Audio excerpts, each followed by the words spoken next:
ও নদাই, বলি ও নদাই, কিরে কি করিস?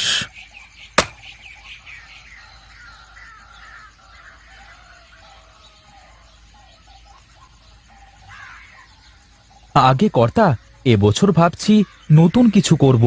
এই এক ফসল চাষ করে করে জমির মাটিটা কেমন নষ্ট হয়ে যাচ্ছে। দেখেছিস হরি, তোকে বলেছিলাম না, নদাই বেটা বড় কাজের ছেলে, ও সব করতে পারে। সবই আপনাদের আশীর্বাদে কর্তা। তা বেশ বেশ, বলি কি, এবছরের ধারের টাকাগুলো তো এখনো দিলি না রে। দিয়ে দেব কর্তা, ও নিয়ে আপনি কোনো চিন্তা করবেন না। চিন্তা কি আর আমি করি রে পাগল, চিন্তা আমাকে নিয়ে চিন্তা করে। চল হরি, সামনের দিকে যাওয়া যাক। এত মানুষের কাছে টাকা পাবো, মনে রাখাটাই কষ্ট।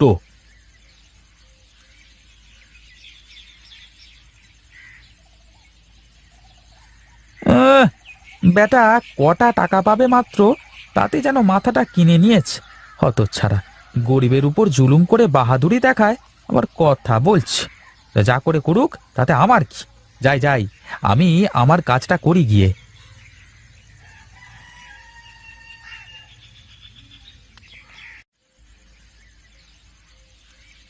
বৌমা, আমার জর্দার কৌটোটা একটু এনে দাও তো।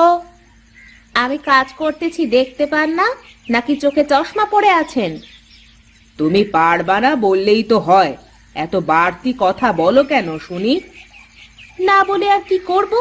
এ বাড়িতে তো আমি কাজের লোক, যে যেমনে পারে সেমনে কাজ করায়। ও মা, তোমাকে আবার কে কাজের লোক বললো? কাজের লোক কি আর বলা লাগে? দেখেন না আপনি, সারা দিন আমি বাড়িতে কি কি করি।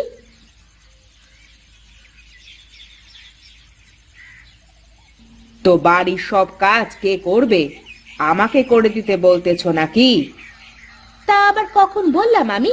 কেন, আপনি ছাড়া কি বাড়িতে আর কেউ নেই? সে কি শুধু বসে বসে খাবে আর ঘুমোবে নাকি? এই নেন মা, আপনার জর্দার কৌটো।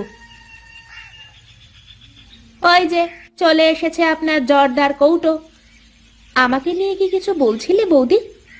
না, তুমি তো ঘরের মধ্যে কানে তুলো দিয়েছিলে, তুমি কিচ্ছু শুনতে পাওনি।